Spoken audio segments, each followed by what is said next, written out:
saúde,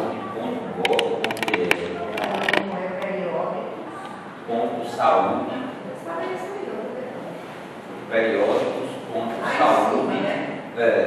Quando clica aí, ele remete a um outro endereço. Mas o endereço mesmo é periódicos.saude.br. Saúde.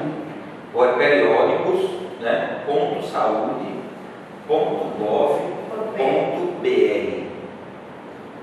É exatamente várias bases de dados que o Ministério da Saúde está pagando e pagando caro, né?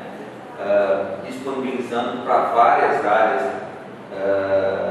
da saúde. Você se cadastra com o número do seu CRM, né? Cria uma senha. Então a gente vê aqui vários conselhos, né? Então, de farmácia, de medicina veterinária, de odontologia, tudo, e tem o nosso aqui. Então a gente clica aqui no CFM, né? No caso aqui eu já tenho 100, mas se não tiver acesso, você clica aqui embaixo, o cadastro de novo usuário, clica direitinho, aí você bota lá CFM, bota qual é a unidade da federação, né? Eu botei no nome, mas um CRM, e vai lá e bota o número do CRM e a senha. E aí ele vai dar acesso, né, a várias bases de dados, né, onde tem exatamente muitas informações de atualizações em medicina. Tem esses dois primeiros aqui que são bem interessantes, que é da própria livraria Ateneu. Eu vou ter acesso a vários livros em PDF, livros digitalizados, para que eu possa ler. Geralmente não é a última edição, geralmente são penúltimas edições, porque as edições atuais, então você teria que comprar, mas as penúltimas edições estão todas disponíveis. Então às vezes são livros que você, boa parte deles servem muito para fazer pesquisa. Alguns livros que já têm algum tempo também estão lá disponibilizados, né? Todo da livraria Ateneu, livro de cardiologia, da infecto, da ginecologia, são vários livros da editora Ateneu, estão disponíveis para a gente. E outras bases de dados, como temos aqui essa base bem interessante chamada Best Practice, que é exatamente a melhor prática, que é do British Journal Medical, que é Best Practice, que é uma base de dados. Geralmente uma boa parte dessas bases de dados são internacionais, e a língua médica internacional é inglesa. Mas tem alguns recursos que eu posso colocar no meu navegador e pedir para os textos traduzidos. Aí eu tenho várias, né, essas bases de dados. Essa Micromedics é exatamente muito interessante, porque é principalmente referente a medicamentos, com todos os dados sobre determinado medicamento, com referência bibliográfica, mecanismo de ação, reações adversas comuns, chama a atenção para cuidados com interações medicamentosas. Inclusive lá tem um local onde, se o meu paciente for prescrever uma medicação para ele, e ele já vem da geriatria, da oncologia, ou toma algum outro medicamento, eu vou lá e posso colocar os medicamentos e perguntar se tem alguma interação medicamentosa. Ele vai lá e diz: olha, esse medicamento é contraindicado. Então, bem interessante. Mas basicamente eu tenho utilizado principalmente tem a parte de medicina de emergência, com várias orientações. O problema na maioria das vezes é que tudo sempre está disponível, né? A parte bulas eletrônicas, né? Então, quem está lá no notebook, está no tablet, quer exatamente ler sobre alguma bula, esse aqui é circular eletrônico, é da Anvisa, mas eu vou dar como exemplo aqui o Best Practice, que ele já todo, inclusive o conteúdo já vem sendo traduzido, né? E aqui inclusive ele já dá algumas opções sobre alguns tópicos traduzidos, uns são traduzidos, outros não. Eu posso colocar a minha doença aqui, que eu queira pesquisar, né? Então, inclusive eu faço a pesquisa em português. Vou colocar aqui em homenagem a Salimar, que é hipertensão. Peço para ele fazer a busca. Às vezes eu faço pesquisa em português, acho que ele já está me dando essa oportunidade.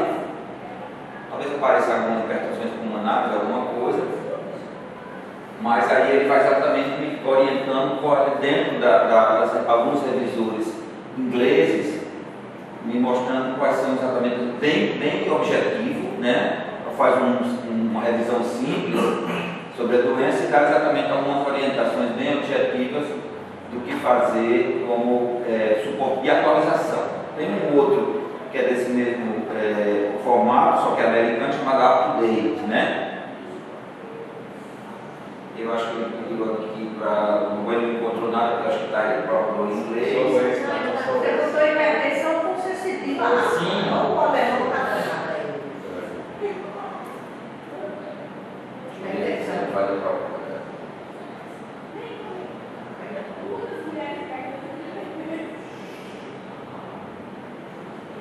Ver se ele faz a própria em português. Porque eu estou no mundo da claro, o ideal é ser uma velocidade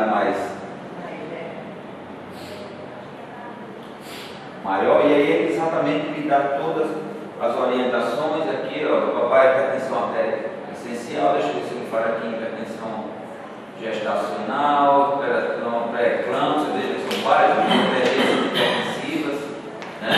Então, vamos colocar aqui, então, uma emergência hipertensiva, eu estou lá no ponto de atendimento, chega um paciente com emergência hipertensiva, eu vou lá e ele vai exatamente me mostrando qual é a melhor prática.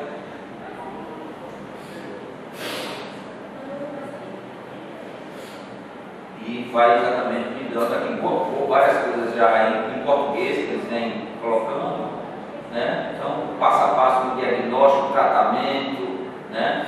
E vai clicando aqui, algumas coisas já estão, aquilo ainda está abrindo, mas se você tiver uma internet com uma boa velocidade, isso é bem para fazer alguma pesquisa de forma rápida, né? Ó, então ele vai exatamente aqui, ó,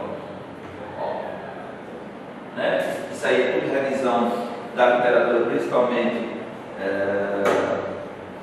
europeia, né? Então, veja que já tem boa coisa já traduzido para o português, que até então pouco tempo não estava traduzido. Se o texto está em inglês, aqui no caso ele vai exatamente fazendo toda, né, os aspectos principais e detalhe do tratamento, de fazer, papapá, né? Esse esquema agudo, exatamente mostrando quais as principais medicações, quais os detalhes do tratamento. Ele dá esse sumário inicial, depois vai exatamente fazendo algumas orientações. Isso eu tenho praticamente todas as doenças à minha disposição para que eu faça exatamente essa busca, né? Baixa aqui, está um pouco lento, mas só para que vocês tenham essa ferramenta, basta ter aí um notebook ou um tablet. Isso aqui não está recuperando.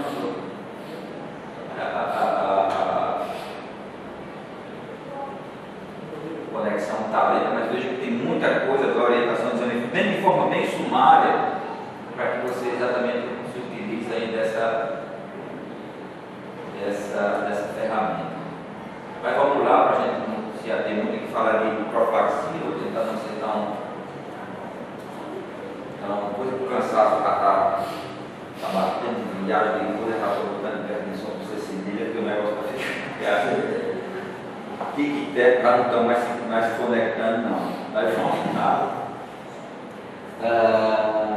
Então, vamos falar um pouco sobre quais os principais antibióticos de profilaxia da clínica médica. A principal forma característica da profilaxia é exatamente a gente reduzir a mortalidade, ou seja, a gente se prevenir a um quadro infeccioso que pode principalmente levar o paciente a uma condição de mortalidade, principalmente prevenir o adoecimento e o risco desse paciente adoecer e evitar a necessidade de internação hospitalar, né? Quando você tem um risco importante de doença, principalmente se essa é uma doença que corre o risco de ter uma evolução de gravidade, né? O ideal é exatamente essas profilaxias já estejam bem evidentes na literatura médica e principalmente a gente utiliza um antibiótico de espectro mais restrito benefício, de menos efeito tóxico, de menor custo, para que o paciente não, você prevenir uma outra doença, o paciente não adoeça pelo aquele seu forma preventiva de evitar uma doença, ele agora adoecendo pela medicação.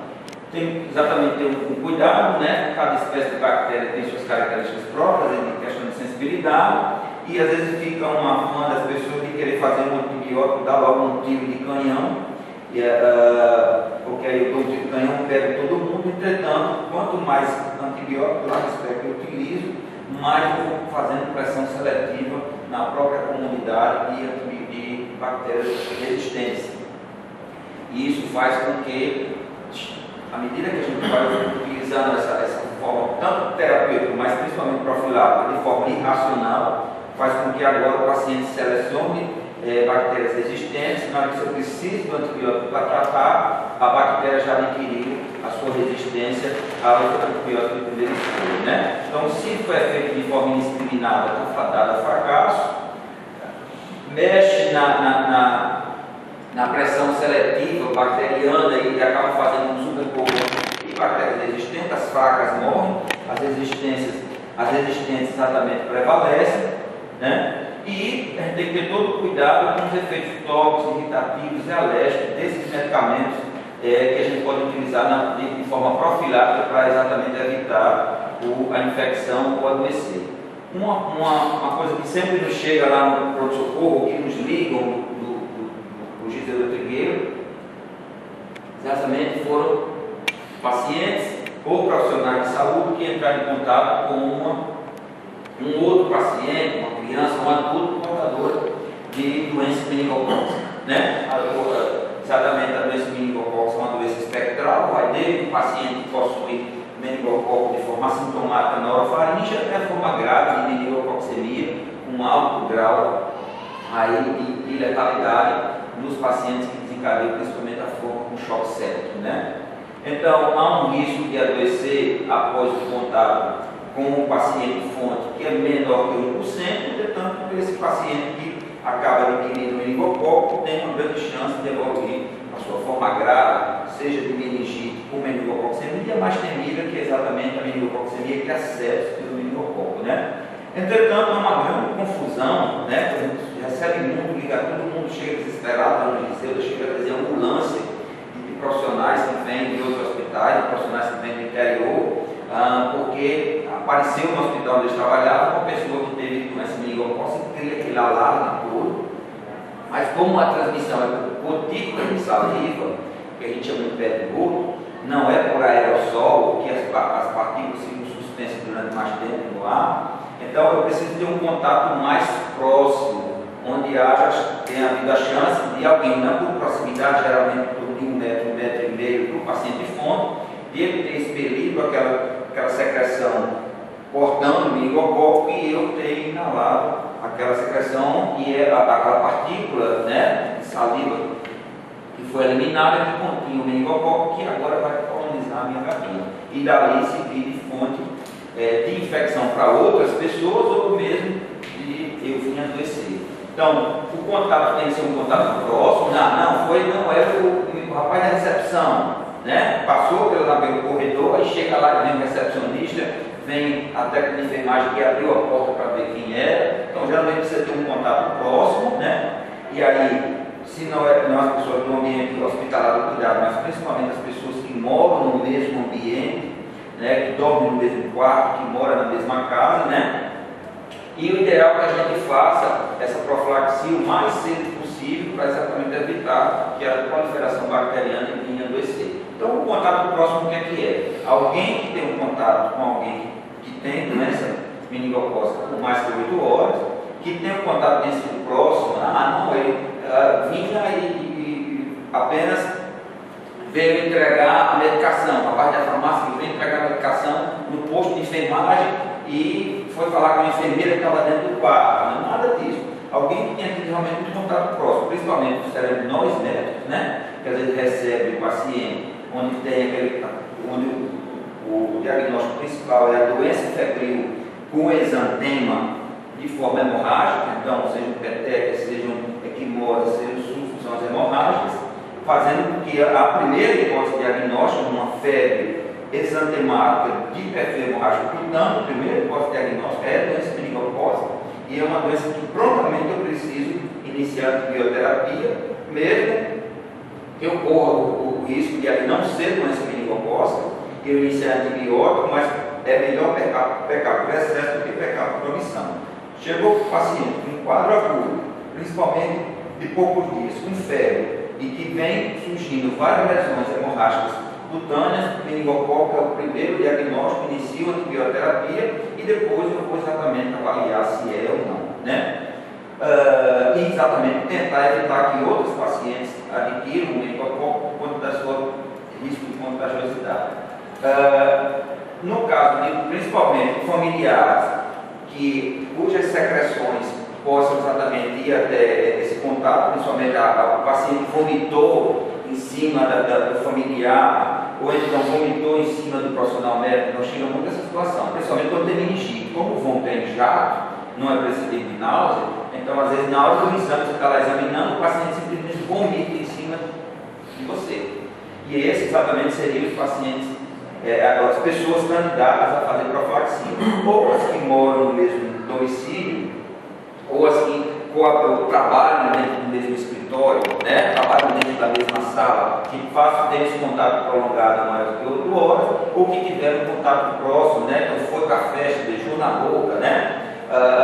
Conversou próximo durante a noite toda na mesa de bar, ou ficou muito próximo, e no outro dia alguém dessas pessoas adoece, essas pessoas são candidatas exatamente a fazer profilaxia. Os outros, não, é a vizinha, veio em casa pedir emprestado uma xícara de arroz. Então, chega muito isso. Daqui a pouco chegam muitas pessoas lá no Giseu, deixa que vai ver, boa parte delas não precisa exatamente tomar a profilaxia. Os membros da família, as pessoas que moram no mesmo quarto, contato íntimo, foi para a festa, beijou na boca. Nós tivemos um problema central no Giseu, de uma jovem que veio doença meningocócica, e com uma balada no final de semana, ninguém sabia com quantas pessoas ela tinha beijado, e foi uma resenha lá de tanta gente que chegou ao pronto-socorro, porque parece beijou na boca de um, outro beijou na boca de outro, estava lá uma verdadeira confusão para a gente definir quem ia tomar a profilaxia ou não, por conta dessa história dessa balada que essa menina tinha participado. E quase chegar a gente quase enlouquece, porque era só ir mandando água na participar, não sei o que lá, você tem que ir no Giseu, daqui a pouco chegou esse povo todo por conta dessa menina que adoeceu, né? Então, crianças no mesma creche, numa sala de escola, do albergue, prisão, a gente vê muito surto de doença meningocócica da prisão, né? Ou alguém que tenha permanecido próximo a um paciente fonte por mais que 8 horas. Às vezes chega muito motorista de ambulância, né? Então o cara está na ambulância, se realmente é uma ambulância que tem, não é compartimento isolado, né? Que algumas chegam a não ter tanto isolamento, e exatamente os contatos por mais que 8 horas, teria necessidade. Não. Se for, o paciente virou de Rafael Fernandes aqui e o cara veio lá dirigindo e o paciente veio atrás. Não há exatamente, não haveria essa necessidade, né? Mas se não veio a técnica de enfermagem que veio dentro da ambulância do paciente que saiu de Paulo dos Ferros, vai para Caicó. Aí dentro daquele, né? Não, aí não usou máscara, né? Porque basta usar máscara cirúrgica para se prevenir, ok? O que mais? Então, é ideal exatamente que a gente faça essa profilaxia. Quanto mais prévia eu faço essa profilaxia, melhor, né? E a tendência é que a pessoa comece a adoecer até o 10º dia, né, do contato com o caso índice, né? Então, alguns intervalos mais longos têm sido descritos, mas se alguém diga, não, faz o contato está com 20 dias e agora eu estou sabendo, então não haveria necessidade estrita de fazer profilaxia, principalmente dentro dos primeiros dias do contato com o caso íntimo, o caso fonte, né? Então, após 2 semanas, então saiu, mas você não soube não, de fulano teve Maria, eu fiquei com ela naquela festa, mais de 2, né? Alguma coisa que passa mais de 2 semanas, que exatamente corresponde ao período aí que eu teria de incubação do meningococo, né? Então, caso breve, né? Então, não, entrou na sala, não, eu entrei na sala, apenas fiz a punção lá da veia e 3 minutos, 5 minutos saí da sala. Não haveria exatamente, não há necessidade. E toda vida que o paciente chegar com uma doença febril, com hemorragia espontânea, a primeira coisa é o profissional colocar máscara, né? Então eu tenho como droga. Isso é um parênteses. Eu acho que o profissional da saúde, ele deve trabalhar com máscara. Não é só quando chegar um caso de, como é que chama? De suspeita de uma doença. Eu não sei como é lá no José do Trigueiro. Vocês usam máscara em todos os lugares, a recepção tem que trabalhar com máscara, todo mundo tem que trabalhar com máscara.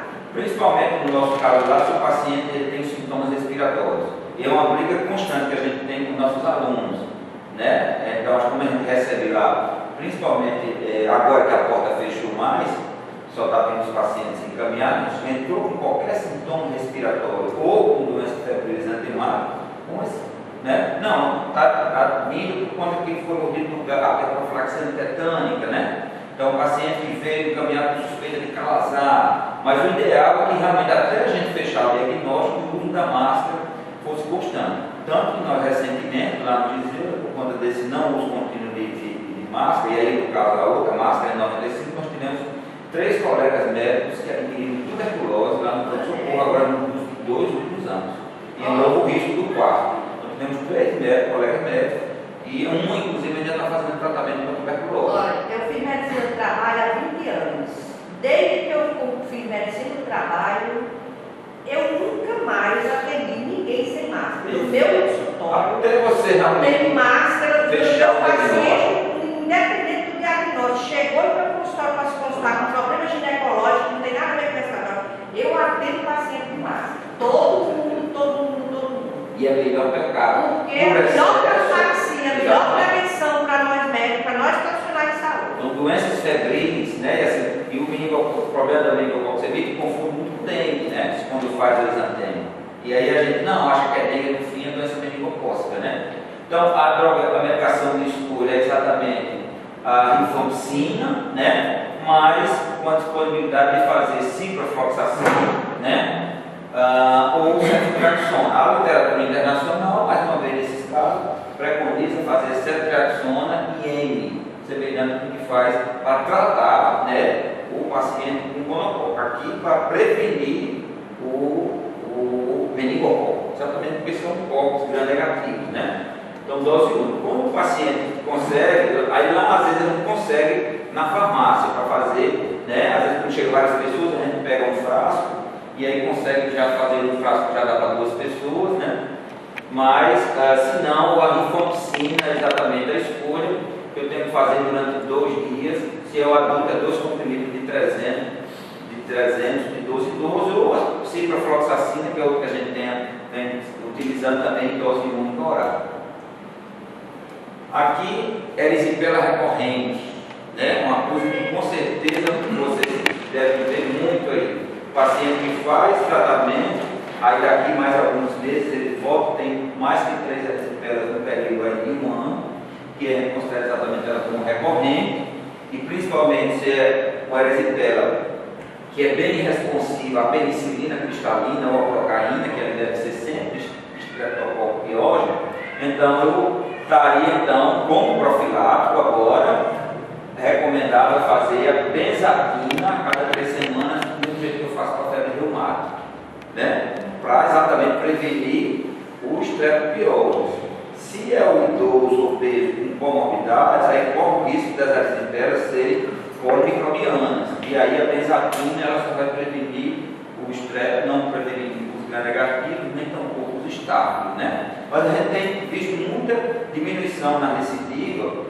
dos pacientes com erisipela e repetição com o uso da benzatina a cada 3 semanas. Então aí é o uso profilático da benzatina, interessante para você fazer categoria, porque senão a tendência é que o paciente vai fazendo esclerose por linfático e vai ter problema de linfedema com aquela elefantise nossa, de vez por outra a gente vê, principalmente lá em Natal, lá o pessoal pedindo dinheiro, aproveita aquela situação para também pedir dinheiro, perda imensa de esclerose por erisipela de repetição, né? Se tem exatamente estafilococo, então eu poderia exatamente utilizar clindamicina oral uma vez por dia. E aí Às vezes eu tenho um indefinido. A benzatina até que é tranquilo, você usar a cada 3 semanas, mas você todo dia que o paciente tem que estar tomando 150 mg de clindamicina, né? Já fica um pouco mais complicado. E principalmente em relação à adesão. O paciente já está acostumado a tomar medicamentos, com um comprimido a mais a menos, às vezes não vai ter tanto problema. Mas de preferência a bezetacil a cada 3 semanas nas erisipélas.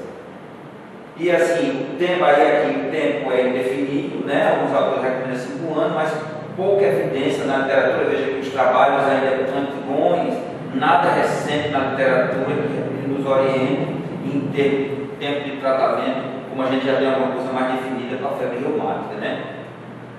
Aqui é outra coisa bem comum dos pacientes, inclusive eles são encaminhados para a gente ver, ferimento perfurante. Então, furou o pé com prego, com qualquer objeto perfurante cortando, e aí vai para fazer a profilaxia do tétano, que é importantíssimo, e aí faz a profilaxia antimicrobiana. Então, a literatura não tem dado respaldo a você fazer profilaxia antimicrobiana, onde a gente poderia utilizar cefalexina, porque na maioria das vezes o bicho que vai fazer a infecção desse ferimento é estafilococcus, Staphylococcus.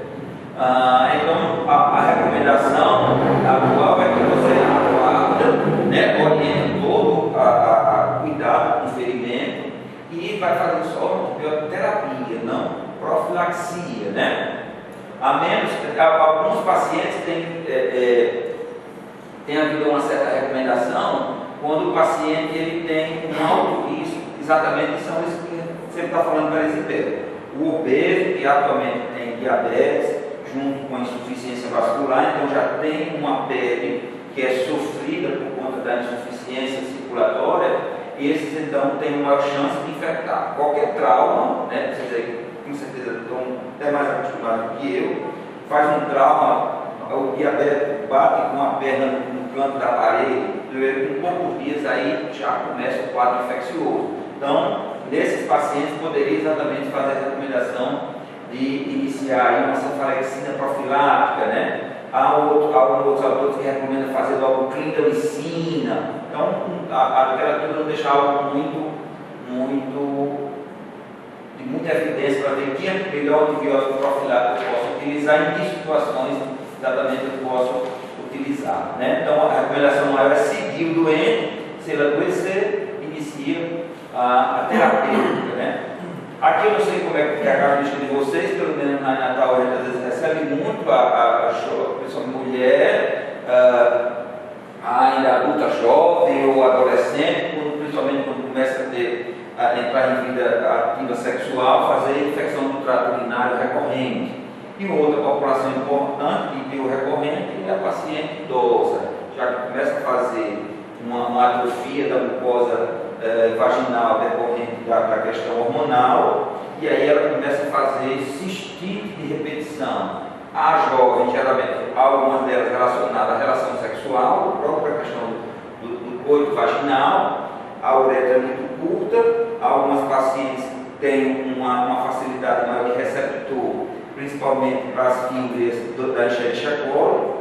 Isso faz com que então ela fique tendo cistite de repetição. Na hora do namoro, lá tem aquela fricção da base do pênis com exatamente a introito da uretra, fazendo com que facilite a entrada da Escherichia coli, causando cistite recorrente. Então, a literatura deixa como característica: eu tenho mais de 2 cistites em 6 meses ou mais de 3 em 1 ano, eu exatamente considero essa pessoa com infecção do trato urinário recorrente, e aí vou ver, principalmente se é adulto jovem, eu vou avaliar se está relacionada à relação sexual. Se ela diz não, se ela tem relações sexuais esporádicas, namora, com 24, 48 horas, começa a urinar, começa a ir mais ao banheiro, aquela sensação de dor suprapúbica, né?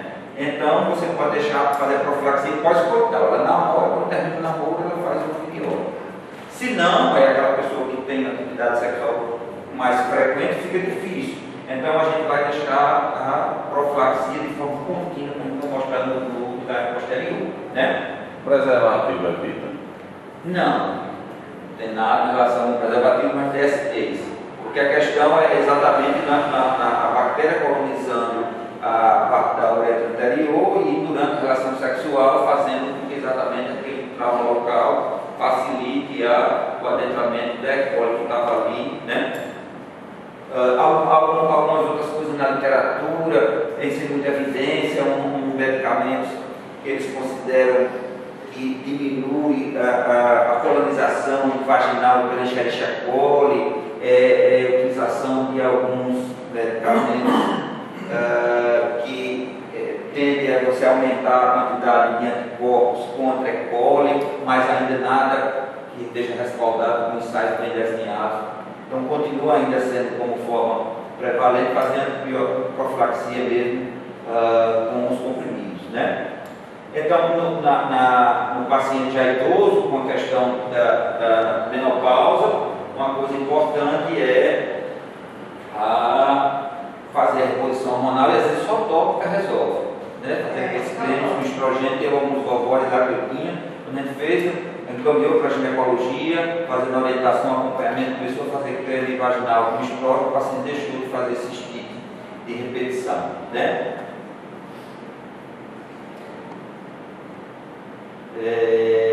Que mais?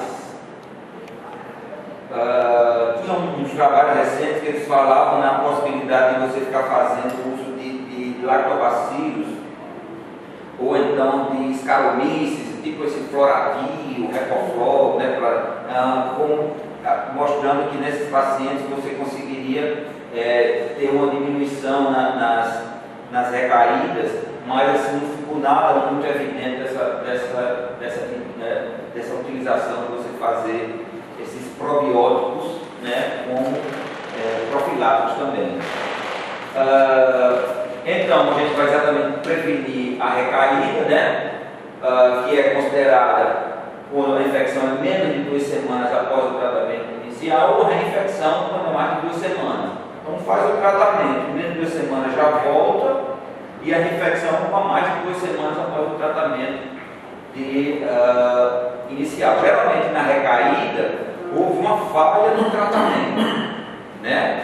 Houve uma falha no tratamento. Na maioria das vezes, a profilaxia vai ter uma sementinha maior nas reinfecções. O paciente tratou, eliminou a bactéria da infecção do trato urinário e agora, claro, a região do períneo da mulher toda colonizada por essas bactérias e aí agora tem uma nova infecção. Então, a contínua e o pós-coital. O pós-coital você está relacionado com o aborto. Tinha um paciente lá, uma adolescente que eu acompanhava, ela já chegava meio constrangida. Quando ela abria a porta, ela começava a rir. Ela já sabia que eu já ia saber que ela tinha namorado, né? E era assim, o namorado dela, os encontros eram bem fortuitos, né? Era um ex-namorado, vez por outra, ela ia botar os estresses, né? Aliviar os estresses, e aí ela já chegava exatamente, ele já sabia, no dela eu deixei pós-coital. Então aí ela ficou um tempão, a gente chama de terapia supressiva, né? Uma coisa importante é, como ela tem várias infecções e fica sempre sendo tratada, antes de iniciar a profilaxia, nas infecções recorrentes eu fazer urocultura. Eu preciso saber que bactéria é aquela que ela agora selecionou. Porque talvez ela tenha usado tanta quinolona, tanto Bactrim, que agora ela esteja com um bicho resistente a algumas classes de antibióticos. Aí não adianta fazer profilaxia utilizando uma classe de microbianos e a cobra fora dela está colonizada por bichos resistentes, né? Então eu tenho exatamente esses regimes, que eu utilizo de forma contínua, né? Alguns utilizando o sulfo com trimetoprim 3 vezes por semana, mas as recomendações maiores é exatamente fazer o uso todo dia em baixas doses. Veja que sulfo, né, 200 por 40, geralmente o comprimido eu tenho de 400 por 80 e de 800 por 160, né? Então dose baixa. Nitrofurantoína, né, que é um quimioterápico, que aqui o Cefaclor, né, que é a cefalexivir, a própria cefalexina, norfloxacina e ciprofloxacina guiados pela urocultura, urocultura, principalmente da infecção urinária que ela teve. E o pós-coito também, né, praticamente todos os mesmos antibióticos, só que ela faz uso depois do namoro, então está naquela coisa, né, mais relaxada,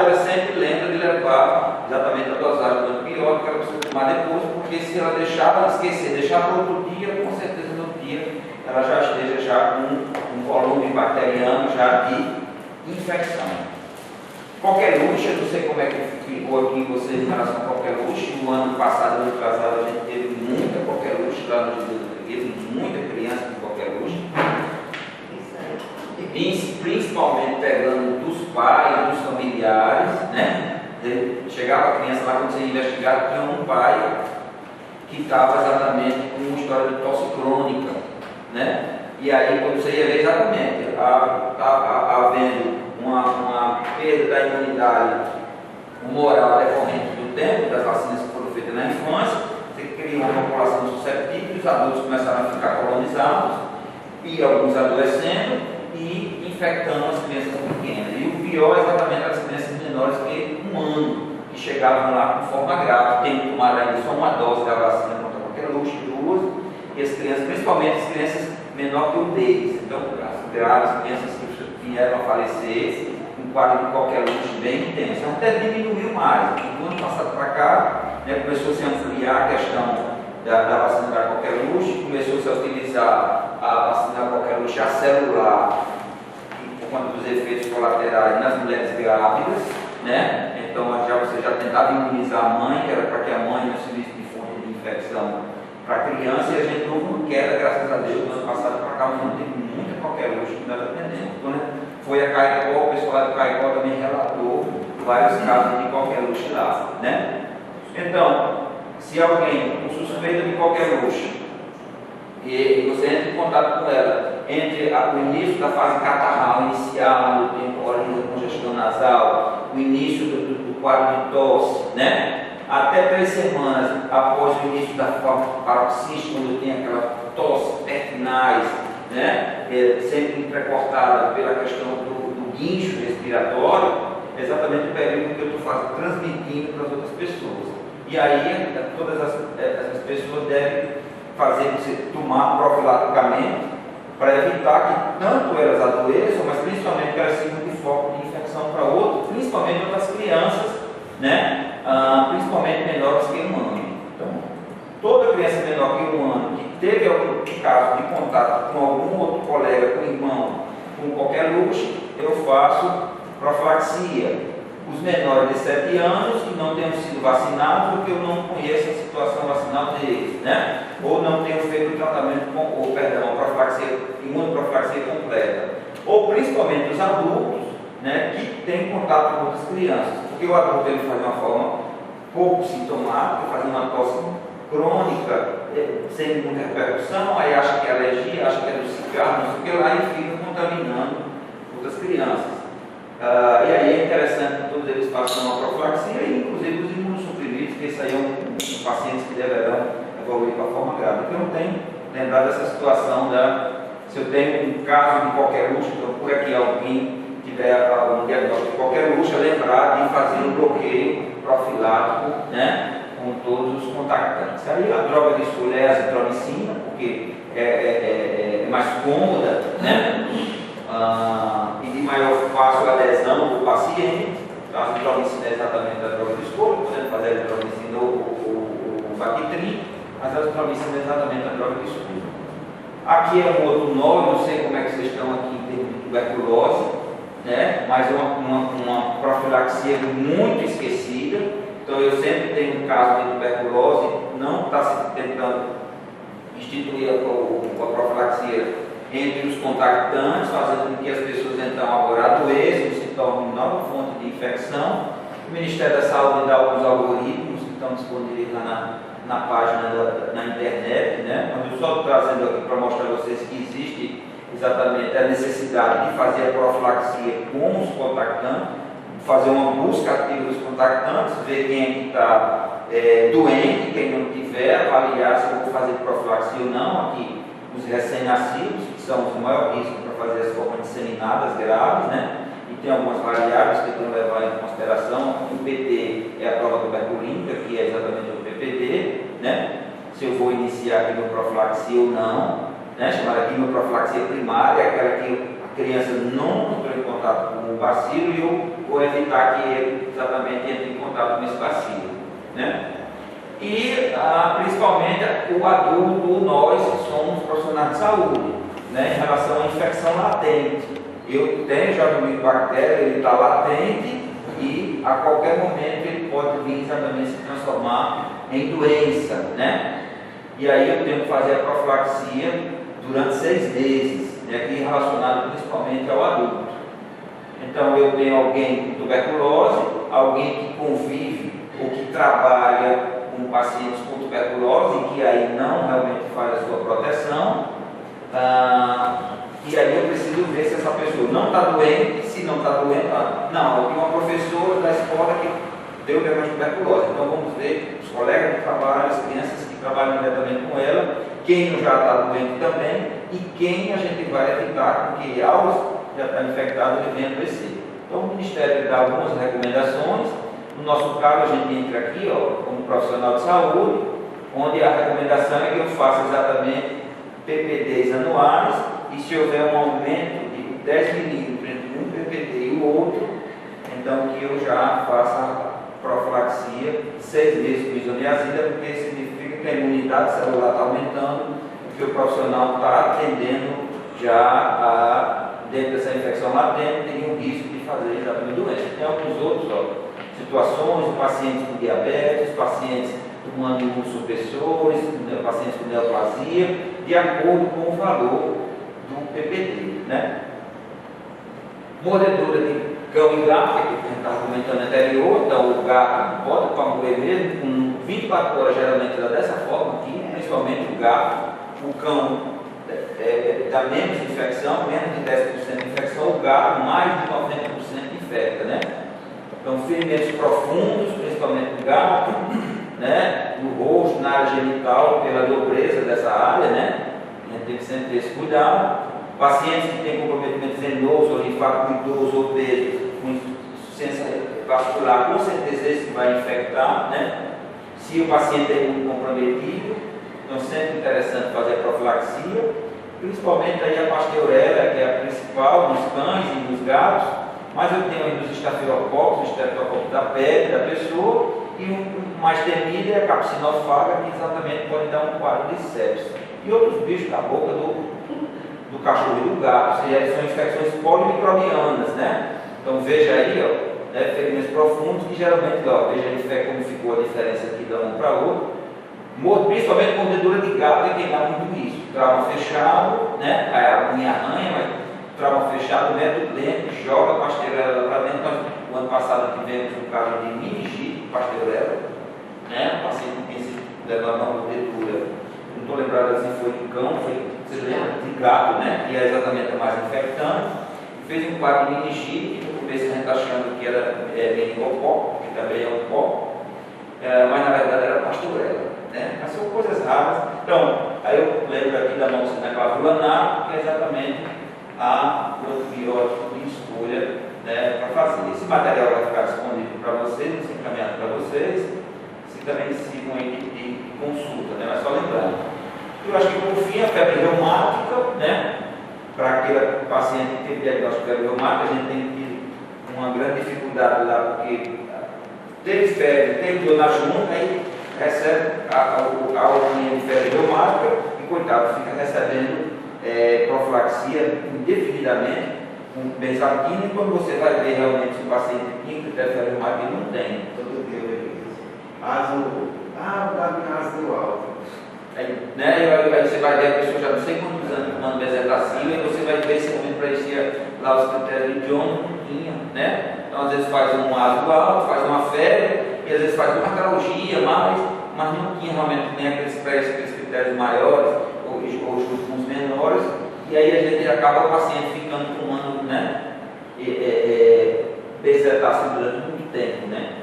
Então, tem que ter exatamente esse cuidado de realmente ver se é febre reumática ou não, e os anos de administração de antibiótico profilático geralmente é maior para quem fez cardite, menor, mas vez por outra as recomendações vêm mudando. Quem dá o mote disso no mundo todo é a Academia Americana de Cardiologia, né?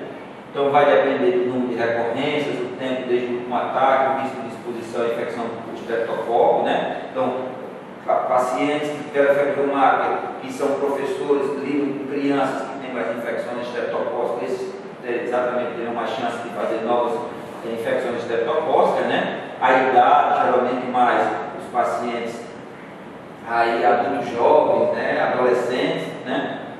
Se teve presença de envolvimento cardíaco, principalmente a cardite, né? Então, aqueles que têm exposição permanente, principalmente com criança, então, que trabalha na creche, que vive em locais aglomerados, com muito risco de troca de secreções aí de orofaringe, e vou ver exatamente se o paciente tem risco de cardite ou não, porque se ele teve um envolvimento cardíaco uma primeira vez, das próximas vezes ele terá risco de novo, exatamente por conta da deposição de imunocomplexo no endocárdio do paciente, né? Então eu tenho que prevenir a infecção estreptocócica, por isso que eu prevenindo a infecção estreptocócica não vai haver exatamente a ligação antígena do corpo e a deposição dos imunocomplexos em algumas partes do corpo, mas que exatamente é a parte cardíaca, né? Então aqui são as recomendações das últimas, são de 2009, e você vai ver que todas as sociedades do mundo todo quase que seguem essa recomendação da American Heart Association, que exatamente se o paciente teve cardite, né, febre reumática com cardite, ou doença cardíaca residual, uma persistente doença valvular, né, pela evidência clínica ou ecocardiográfica, então eu faço 10 anos, né, para o paciente, ou até 40 anos de idade, o que for maior. Mas um paciente muito jovem vai ficar tomando bezetacil até os 40 anos de idade, né? Se o paciente já estiver próximo dos 40 anos, eu faço exatamente durante 10 anos, né? E se o paciente tem exposição permanente, né, o professor que trabalha com educação infantil, alguém que trabalha com aglomerado de pessoas, a recomendação é que faça a exposição pelo resto da vida, né? E a gente estava questionando ali, um paciente de 60 anos que teve doença valvular, e aí? O problema de estenose valvular corrente aí vai ficar com 60 anos dentro do ano bezetacil. Então a literatura ainda, para muita coisa na medicina, ainda é muito cheia de lacunas, e na maioria das vezes é muito mais na opinião das pessoas mais experientes do que mesmo em evidências baseadas em pesquisa científica bem desenhada, né? Se tem cardite, mas não tem doença cardíaca residual, aí o tempo já exatamente diminui, podendo fazer até os 20 anos de idade, né? E sem cardite, 5 anos ou até 21 anos de idade. Então, a benzatina é a escolha como profilático. Se tem alergia à benzatina, eu posso fazer a azitromicina, né? Ou mesmo a sulfadiazina. Geralmente a azitromicina acaba tendo uma sedatividade maior, menor risco de fazer reações adversas, porque as sulfas são muito mais alérgicas, né? Então acho que é basicamente isso aí. Acho que no dia a dia, principalmente interno recorrente, né? E a erisipela recorrente, são talvez duas coisas bem